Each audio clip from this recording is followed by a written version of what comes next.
إليه إن ربي قریب مجیب۔ آج کے درس کا آغاز ہم اللہ کے فضل و کرم سے سورہ ہود کی آیت نمبر 61 سے کر رہے ہیں۔ پچھلے درسوں میں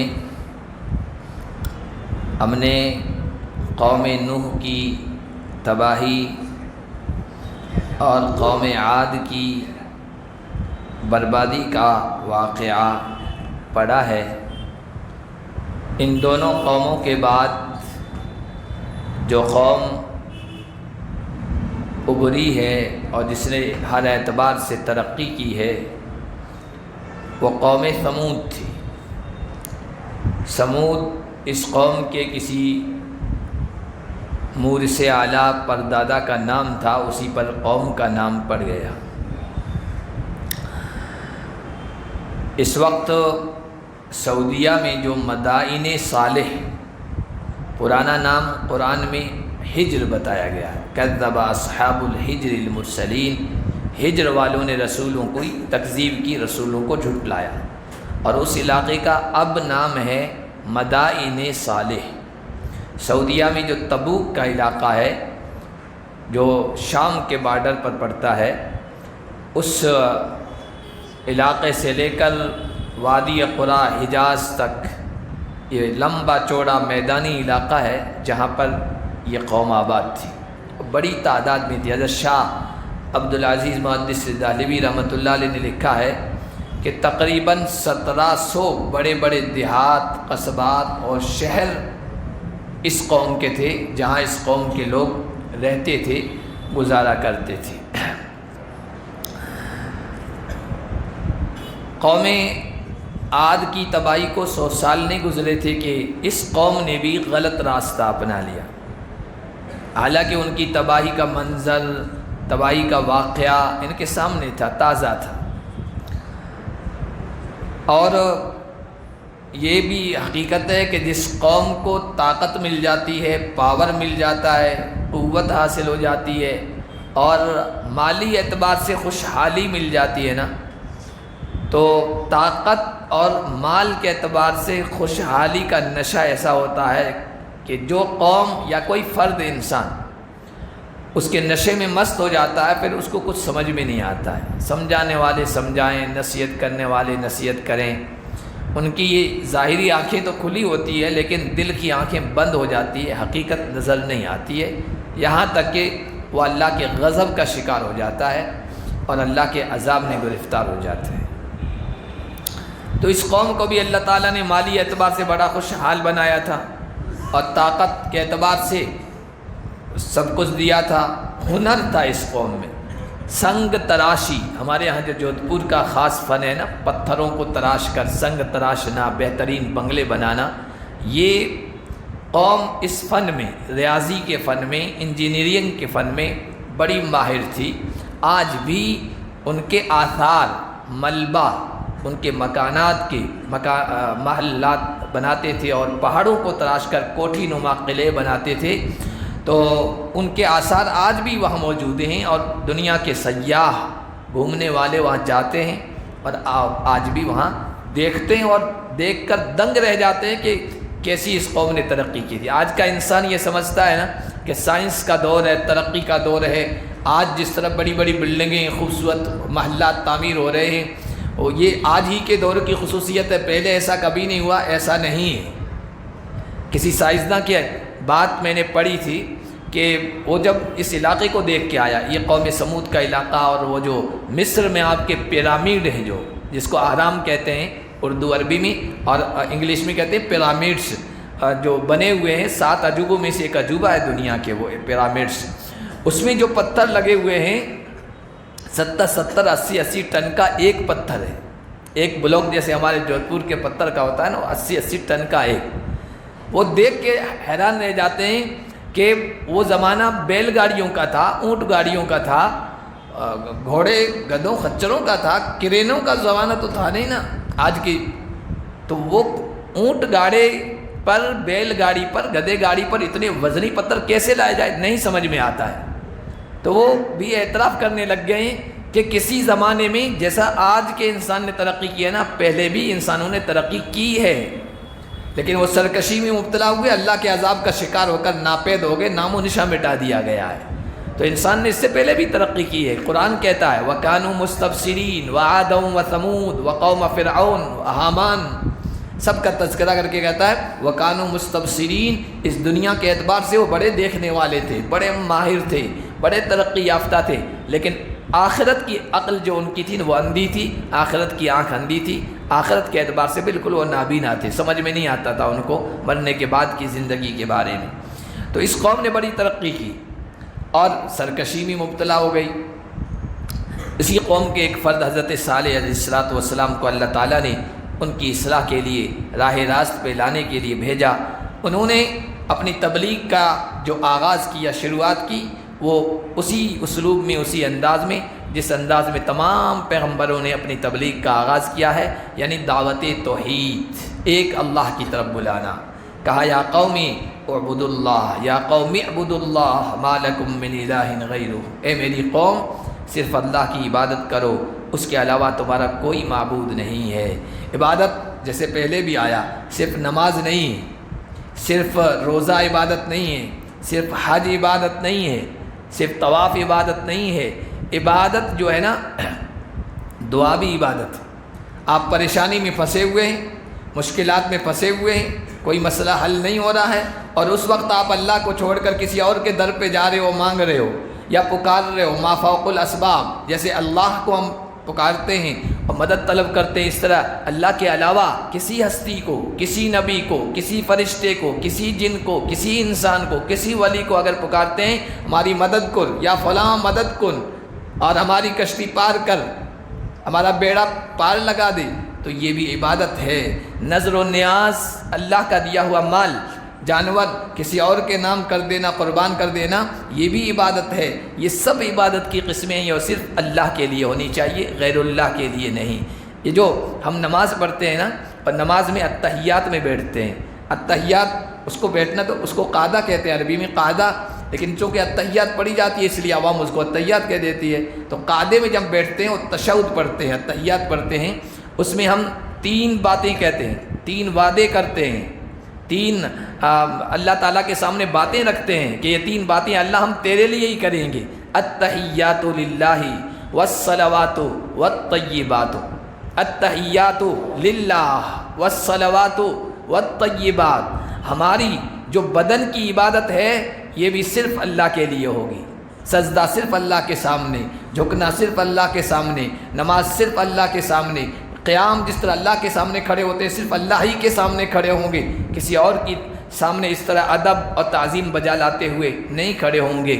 تو ہماری بدن کی عبادتیں بھی صرف اللہ کے لیے، اور ہماری زبان کی عبادتیں، دعا زبان کی عبادت ہے، اللہ کی بڑائی کرنا یہ زبان کی عبادت ہے، زبان کے جو جملے ہوں گے بڑے بڑائی کے بول وہ صرف اللہ کے لیے ہوں گے، اور والطیبات ہماری مال کی عبادت، قربانی، نظر و نیاز، یہ سب صرف اللہ کے لیے ہوگی۔ یہ ہر نماز میں، ہر قعدے میں ہم اللہ سے وعدہ کرتے ہیں اللہ یہ صرف آپ کے لیے ہوگی، لیکن چونکہ ہم سمجھتے نہیں، شاید اس سے پہلے میں نے بتایا ہوگا کسی درس میں کہ ہمارے مسلمانوں کی 2 باتیں بڑی عجیب ہے، بڑی حیرت ہوتی ہے اور افسوس بھی ہوتا ہے، افسوس کا مقام بھی ہے۔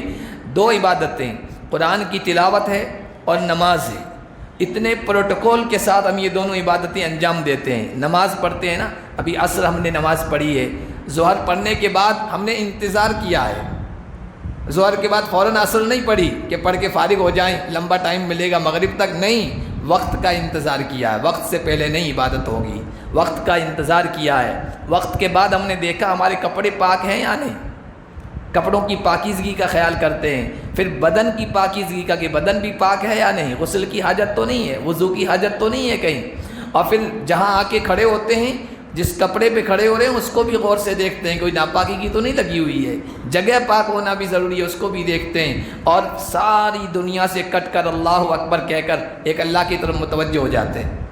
کتنے پروٹوکول کے ساتھ ہم کر رہے ہیں یہ عبادت، اور اللہ اکبر کہہ کر کھڑے ہوتے ہیں۔ اب نماز میں ہم اپنے رب سے کچھ کہہ رہے ہیں، نماز میں ہم اپنے رب سے کچھ کہہ رہے ہیں، سبحانک اللہم سے لے کر السلام علیکم تک بیچ کی جتنی بھی چیزیں ہیں ہم اپنے رب سے کچھ درخواست کر رہے ہیں، ریکویسٹ کر رہے ہیں، کچھ مانگ رہے ہیں، کچھ رکھ رہے ہیں، کچھ وعدہ کر رہے ہیں، لیکن ہمیں نہیں معلوم کہ ہم کیا کہہ رہے ہیں، یہ نہیں معلوم کیا کہہ رہے ہیں۔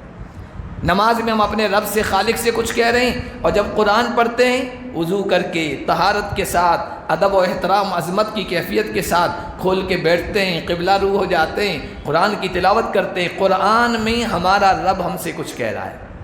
نماز میں ہم اپنے رب سے کہہ رہے ہیں، قرآن میں ہمارا رب ہم سے کچھ کہہ رہا ہے، لیکن پتہ ہے کہ رب کیا کہہ رہا ہے؟ کچھ پتہ نہیں، سمجھتے ہی نہیں، نہ سمجھنے کی کبھی کوشش کی ہے کہ قرآن کو سمجھ کے بھی پڑھا جائے۔ تو نماز میں ہم سب کچھ اللہ سے وعدہ کرتے ہیں، لیکن پھر بھی کتنے سارے لوگ یہ شرک کرتے ہیں۔ کہا کہ ما لکم من الہ غیرہ هو انشأکم من الارض واستعمرکم فیہا، اس اللہ نے تم کو زمین سے پیدا کیا ہے۔ آدم علیہ السلام کو زمین سے مٹی سے پیدا کیا، مٹی کا گارا بنایا، خمیر گوندا گیا، اور پھر اس میں روح پھونکی گئی ڈھانچہ بنا کے، اور پھر آدم علیہ السلام کو تیار کیا گیا۔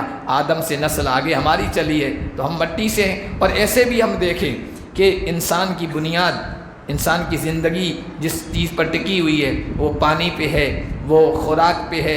انسان کے استعمال میں آنے والی جتنی بھی چیزیں ہیں نا، خوراک ہو، پانی ہو، کھانے پینے کی چیزیں ہو، اشیاء خورد و نوش ہو، یہ سب مٹی سے پیدا ہوتی ہے، اور اس سے خون بنتا ہے، اس سے نطفہ بنتا ہے، اسی نطفے سے انسان تیار ہوتا ہے۔ تو آج کا انسان بھی مٹی ہی سے پیدا کیا گیا ہے۔ اللہ نے تمہیں زمین سے پیدا کیا، واستعمرکم فیہا، اور اس میں تم کو آباد کیا۔ انسان کی زندگی کے لیے، گزارنے کے لیے جتنی چیزیں ضروری ہیں نا، اللہ نے اس دھرتی میں رکھ دی۔ اس دھرتی کے علاوہ اور بھی کرے ہیں بھائی، یہ زمین جو ہے نا، یہ جیسے مریخ ہے، منگل ہے، سورج ہے، چاند ہے، ایک کرہ ہے، ایک مخلوق ہے۔ زمین بھی اسی طرح ایک مخلوق ہے، سورج چاند کی طرح، لیکن آپ چاند پہ رہنا انسان کے بس کی بات نہیں ہے۔ ایک بوتل پانی کے لیے لاکھوں روپے چاہیے آپ کو، سانس لینے کے لیے آکسیجن چاہیے وہاں، آپ ہر ایک آدمی افورڈ نہیں کر سکتا ہے، وہاں نہیں رہ سکتا ہے۔ اس دھرتی کا آب و ہوا، اس کی آب و ہوا، اس کی فضا، اس کا ماحول اللہ تعالیٰ نے انسانوں کے بسنے کے بالکل موافق بنایا ہے، اور ساری ضرورتیں یہاں رکھ دی ہے جو آسانی سے مل جاتی ہے۔ فاستغفروہ ثم توبوا الیہ، اے میری قوم کے لوگوں، یہ اللہ کے احسانات ہیں، یہ اللہ کے انعامات ہیں۔ تم کئی معبود بنا بیٹھے ہو، ہر کام کے لیے الگ الہ، الگ خدا، الگ نام، الگ ٹائٹل کے ساتھ الگ خدا، اور ان کے ذمے الگ الگ کام۔ پچھلے درس میں بھی یہ بات آ چکی ہے بھائی، بارش برسانے کے لیے الگ خدا، اولاد دینے کے لیے الگ خدا، گیان دینے کے لیے الگ دیوی، اور مال دینے کے لیے الگ دیوی، اور فلاں فلاں، یہ سب انہی اللہ اسماء سمیتموہا، نام رکھ لیے، ٹائٹل رکھ لیے۔ یہ تم نے بہت غلط کیا ہے۔ فاستغفروہ، اللہ سے معافی طلب کرو، مغفرت مانگو اپنی خطا پر۔ ثم توبوا الیہ، اللہ کی طرف توبہ کرو۔ استغفار، ہم جو استغفار پڑھتے ہیں اس کا مطلب ہوتا ہے اللہ ہم معافی چاہتے ہیں، اور یہ بہت اہم عمل ہے۔ علماء کرام لکھتے ہیں کہ دل پر میل پڑ جاتا ہے نا، تو اس دل کے میل کو صاف کرنے کے لیے استغفار کی مثال صابن کی سی ہے۔ پہلے استغفار کے ذریعے، توبہ کے ذریعے سے دل کے میل کو صاف کرنا چاہیے، پھر تسبیح، سبحان اللہ، الحمدللہ، اللہ اکبر، دوسرے ذکر و اذکار پڑھنا چاہیے، کیونکہ وہ دوسرے ذکر اذکار اور وظائف ہے نا، وہ خوشبو کی طرح ہے۔ آپ میلے کپڑے پر خوشبو لگائیں گے، جچے گی نہیں، اچھی خوشبو نہیں آئے گی۔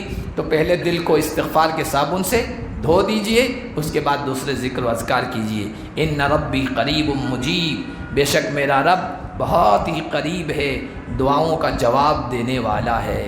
مشرک قومیں جو معبود بناتی ہیں نا، الگ الگ بت بناتی ہیں نا، ان کا تصور کیا ہے، کنسیپٹ کیا ہے، کیوں کرتی ہے وہ یہ کہتی ہے کہ ہماری اس تک پہنچ نہیں، ہماری پہنچ ان تک، ان کی پہنچ وہاں تک۔ اور دنیا کی تمام مشرکوں کے یہاں یہی دلیل ہوتی ہے، شرک کرنے والے ہی رہتے ہیں، کیونکہ وہ اپنے بادشاہوں اپنے حاکموں، اپنے حکمرانوں، اپنے وزیر اعظموں، اپنے صدر کی اوپر قیاس کرتے ہیں، مثال دیتے ہیں، بھائی وزیر اعظم تک ہماری رسائی تو ہے نہیں، ہماری پہنچ تو ہے نہیں، وزیر اعلیٰ تک، مکھیہ منتری تک ہماری پہنچ تو ہے ہی نہیں، تو ہماری ایم ایل اے کے آگے، ایم ایل اے کی مکھیہ منتری کے آگے، اور ہماری ایم پی کے آگے، ایم پی کی اوپر وزیر اعظم کے آگے۔ یہ دلیل دیتے ہیں کہ ہماری پہنچ وہاں تک ہے ہی نہیں اور وہ ہماری سنتا نہیں ہے، اس لیے ہم ان کو بیچ میں لاتے ہیں۔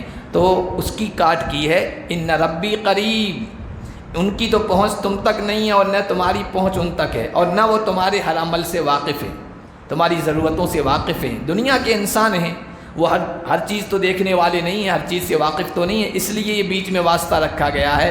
ہر علاقے کا ایک نمائندہ ہے، بھائی چھوٹا ہے تو وہاں پارشد ہوتا ہے، وہ اپنے لوگوں کی مشکلات آگے پہنچاتا ہے، کیونکہ اوپر کا ذمہ دار ہے، وہ ہمارے حالات سے واقف نہیں ہے تو یہ پہنچا دیتا ہے۔ کیا اللہ انسانوں سے واقف نہیں ہے؟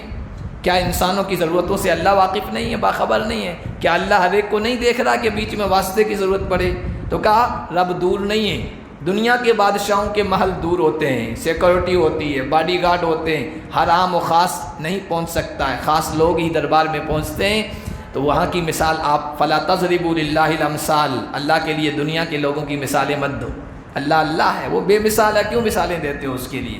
وہ تو بہت قریب ہے، ہر ایک کی پہنچ اللہ تک ہے، اور مجیب، وہ جواب بھی دیتا ہے، چاہے بندہ نیک ہو کہ گنہگار ہو۔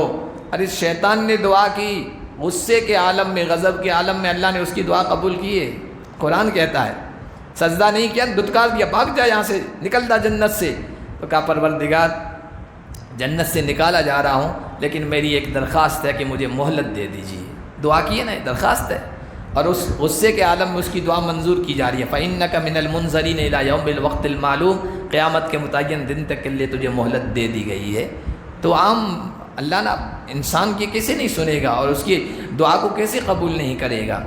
قالوا یا صالح قد كنت فينا مرجوا قبل هذا اتنهانا ان نعبد ما يعبد آباؤنا۔ قوم کے لوگ کہنے لگے، صالح، حضرت صالح نبوت ملنے سے پہلے ہی، اور ہر نبی نبوت ملنے سے پہلے بھی اخلاق، کردار، سیرت، کریکٹر، زندگی کے رہن سہن کے اعتبار سے ایسا ہوتا ہے کہ کہیں کوئی انگلی نہیں اٹھا سکتا ہے، بے مثال زندگی ہوتی ہے نبی کی۔ تو سمجھدار تھے، ذہین تھے، ہوشیار تھے، قوم کے آدمی تھے، تو کہنے لگے صالح ہم تو تم کو بڑا ذہین سمجھتے تھے، بڑی امیدیں ہم نے تم سے وابستہ کر رکھی تھی، تم بڑے ہو کر قوم کا نام روشن کرو گے، قوم کا ساتھ دو گے، اور یہ تم ہمارے باپ دادا کے خلاف، ان کی باتوں کے خلاف ورزی کرنے لگے۔ آپ ہمیں ان چیزوں سے روکتے ہیں جن کی پوجا، جن کی عبادت ہمارے باپ دادا کرتے تھے۔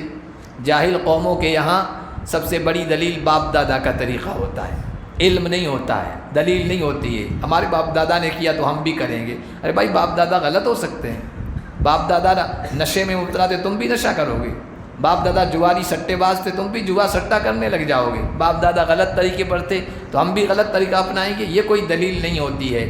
تو انہوں نے بھی یہی کہا، وَإِنَّنَا لَفِي شَكٍّ مِّمَّا تَدْعُونَا إِلَيْهِ مُرِيبٍ، اور جس دین کی طرف تو ہمیں بلا رہا ہے اس میں ہم خلجان میں ڈالنے والے شک میں، یعنی گہرے شک میں مبتلا ہیں۔ یہ جو تو دعوت دے رہا ہے نا، سب کو چھوڑ کر ایک کے در کو پکڑ لو، یہ ہماری سمجھ میں نہیں آتا ہے، یہ ہمارے گلے نہیں اتر رہا ہے۔ حضور علیہ الصلوۃ والسلام سے، میرے اور آپ کے آقا سے بھی قوم کے لوگوں نے یہی کہا تھا، شاید ایک دو دن پہلے تراویح میں آپ نے سنا ہوگا سورہ صاد میں، اجعل الآلہۃ الہا واحدا ان ھذا لشیء عجاب۔ ارے یہ نبی کیسا ہے، اتنے سارے معبود الگ الگ کام کرتے تھے، وہ سب کام ایک معبود کے ذمہ ڈال دیے کہ وہ اکیلا کر سکتا ہے، یہ تو عجیب بات ہے، اکیلا کیسے کر سکتا ہے؟ جو کام الگ الگ لوگ کرتے ہیں وہ اکیلا آدمی کیسے کر سکتا ہے، اکیلی ذات کیسے کر سکتی ہے؟ لوگوں کو سمجھ میں نہیں آتا تھا۔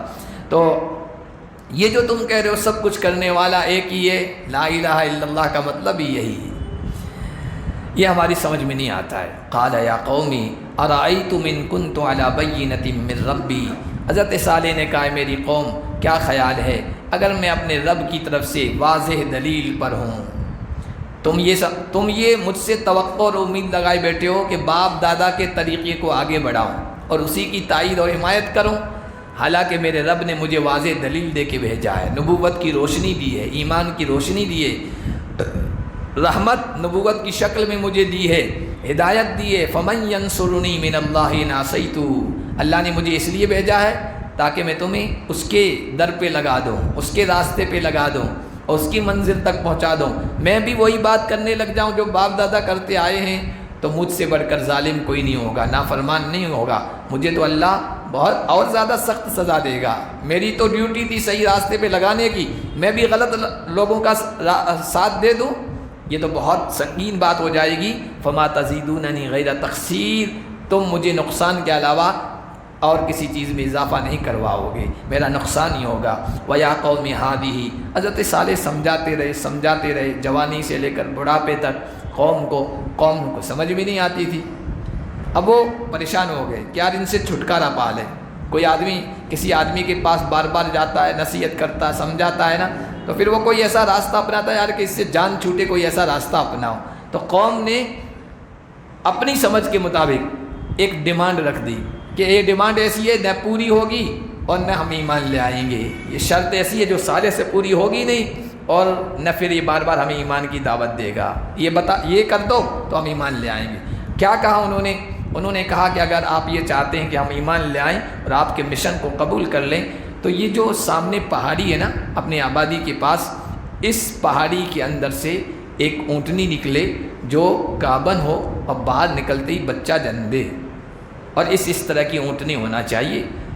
حضرت صالح نے اللہ تعالیٰ سے دعا کی، قوم ڈیمانڈ کر رہی ہے، مطالبہ کر رہی ہے، دعا قبول ہوئی، لوگوں کی آنکھوں نے دیکھا، مشاہدہ کیا، وہ پہاڑ کے اندر لرزاہٹ پیدا ہوئی، کپکپی پیدا ہوئی، اندر سے اسی حلیے کی، اسی شکل کی جو قوم نے چاہا تھا، ایک اونٹنی پیدا ہوئی اور بچہ بھی جنا، اور عجیب و غریب طرح کی اونٹنی تھی، جو پانی کا چشمہ تھا، کنواں تھا۔ حضرت صالح نے کہا کہ بھائی ایک دن اس کے لیے فکس کر دو، یہ پانی پیے گی، باقی تمہارے دوسرے دن تمہارے جانور پئیں گے۔ تو چونکہ ایمان تو نہیں لانے دیا، قوم کے بڑوں نے، سرداروں نے، مہنتوں نے، پنڈتوں نے، بڑے لوگوں نے، جو ہمیشہ نبیوں کے راستے میں رکاوٹ بنتے ہیں نا، لوگوں کو ایمان تو قبول نہیں کرنے دیا، رکاوٹ بن گئی، لیکن لوگ متاثر ہو گئے تھے۔ واقعی عجیب و غریب چیز نکل گئی ہے، اونٹنی سے تو متاثر ہو گئے تھے، اس لیے کافی عرصے تک انہوں نے اونٹنی کو چھیڑا نہیں، تکلیف نہیں پہنچائی۔ حضرت صالح نے بھی کہہ دیا تھا نشانی تو تمہاری ڈیمانڈ کے مطابق ظاہر ہو گئی ہے، اور ڈیمانڈ کے مطابق جب نشانی معجزہ اللہ کی طرف سے ظاہر ہو جاتا ہے اور قوم نہیں مانتی ہے نا، تو 99% چانس اس قوم کی تباہی کے ہوتے ہیں، تو ہو سکتا ہے اللہ کا عذاب آ جائے۔ اور دوسری بات، نقصان مت پہنچانا اونٹنی کو، ورنہ تو پھر عذاب پکا ہے، یہ کہہ دیا تھا۔ ہادی ناقۃ اللہ لکم آیہ، یہ اللہ کی اونٹنی ہے تمہارے لیے نشانی کے طور پر، معجزے کے طور پر۔ فذروھا تاکل فی ارض اللہ، اس کو اللہ کی زمین میں کھانے دو، پھرنے دو، چرنے دو، چھوڑ دو۔ ولا تمسوھا بسوء، برائی کے ساتھ اس کو مت چھونا کہ تم کو قریب ہی عذاب آ پکڑے گا۔ کافی عرصے تک اس طرح معاملہ چلتا رہا۔ 2 فاحشہ عورتیں تھیں جن کے کچھ جانور، بکریاں وغیرہ زیادہ تھی، ان کو پریشانی ہونے لگی پانی کے اعتبار سے، کہ پہلے دن جب اونٹنی کی باری ہوتی ہے پورا پانی وہ ختم کر دیتی ہے، پانی کا چشمے، کنویں کا چشمے کا، دوسرے دن تو پریشانی ہو جاتی ہے۔ تو انہوں نے کیا کیا کہ ایک گنڈا قسم کا، دادا قسم کا انسان تھا، قدار ابن صالح اس کا نام آتا ہے، اس کو ترغیب دی، لالچ دی۔ ایک نے کہا کہ اگر اس اونٹنی کا تو کام تمام کر دے تو میں اپنے آپ کو تمہارے حوالے کر دوں گی، عیش کرنا۔ دوسری نے کہا میری بیٹیاں ہیں خوبصورت، ایک بیٹی تمہارے حوالے کر دوں گی۔ وہ اس میں جو ہے نا آ گیا، لالچ میں آ گیا، اور شہوت پرستی۔ شاہ ولی اللہ محدث دہلوی نے لکھا کہ قوموں کی تباہی میں ایک، اور افراد کی یعنی انسانوں کی تباہی میں ایک سب سے بڑی وجہ شہوت ہوتی ہے، خواہش پرستی ہوتی ہے۔ فتنوں کے پیچھے بھی یہی ہوتا ہے، زر، زن، زمین، سونا چاندی یعنی روپیہ پیسہ، زن یعنی عورت، اور زمین، کسی بھی فتنے کے پیچھے یہ ایک جڑ، ایک بنیاد ضرور ہوگی۔ آپ بڑے بڑے ملک کے اعتبار سے دیکھیں، علاقوں کے اعتبار سے دیکھیں، دنیا کے اعتبار سے دیکھیں، بڑے بڑے واقعات ہوتے ہیں نا، پیچھے عورت ضرور ہوتی ہے، اس کا ایک سبب، ایک وجہ ہوتی ہے۔ تو وہ ان کی باتوں میں آ گیا۔ اس کا ساتھ دینے والے اور کچھ لوگ تھے، بدمعاش کے ساتھ ہوتے ہیں، پوری پارٹی ہوتی ہے، گروپ ہوتا ہے، تو قرآن نے 19ویں پارے میں کہا وَكَانَ فِي الْمَدِينَةِ تِسْعَةُ رَهْطٍ يُفْسِدُونَ فِي الْأَرْضِ، شہر میں 9 غنڈے قسم کے لوگ تھے جن کا کام ہی تھا فساد برپا کرنا اور دنگا فساد کرنا، خراب کام کرنا۔ وہ تیار ہو گیا، اونٹنی جس راستے سے درے سے گزرتی تھی وہاں تاگ لگا کے گھات لگا کے بیٹھ گیا، اور جیسے ہی گزر رہی تھی اس کی کونچیں کاٹ لی، پیر کاٹ ڈالے تاکہ بھاگ نہ سکے۔ قرآن کہتا فَعَقَرُوهَا، انہوں نے اس کی ٹانگیں کاٹ دی، کونچیں کاٹ دی اللہ کی اس اونٹنی کی۔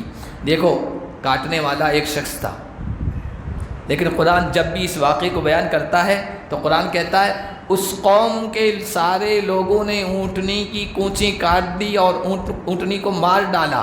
قرآن یہ انداز کیوں اختیار کر رہا ہے؟ یہ اس وجہ سے کہ جب کوئی انسان کسی جگہ پر گناہ کرتا ہے اور باقی سب لوگ خاموش رہتے ہیں اور اس کے عمل پر کوئی نکیر نہیں کرتے ہیں، کوئی اعتراض نہیں کرتے ہیں، تو یہ ان کی رضامندی کی علامت ہے، اس پر خوش ہونے کی علامت ہے۔ وہ ایسے ہی ہیں جیسے جرم میں شریک ہو، اس لیے سب کو قرآن نے شریک کیا ہے۔ حضرت صالح نے کہا اب یہ تم تو کر گزرے، تمہیں تو پہلے ہی چوکنا کیا تھا، مت کرنا ایسا۔ تمتعوا فی دارکم ثلاثۃ ایام، اپنے گھروں میں اب 3 دن دنیا کی زندگی کا فائدہ اٹھا لو، بس 3 دن کی مہلت ہے، اس کے بعد اللہ کا عذاب آنے والا ہے۔ ذالک وعد غیر مکذوب، یہ ایسا وعدہ ہے جس کی خلاف ورزی نہیں ہوگی، جس کو جھٹلایا نہیں جا سکتا ہے۔ ایسا نہیں ہوگا کہ 3 دن کے بعد عذاب نہ آئے، یہ پکی بات ہے۔ فلما جاء امرنا، جب ہمارا حکم آ گیا، فیصلہ آ گیا۔ تفسیر روح المعانی وغیرہ تفسیر کی جو کتابیں ان میں لکھا ہے کہ حضرت صالح نے جب یہ کہا نا اللہ کا فیصلہ آنے والا ہے، 3 دن کے بعد آ جائے گا، تو ان 3 دنوں میں علامتیں، نشانیاں، سائن نظر آنے لگ گئی۔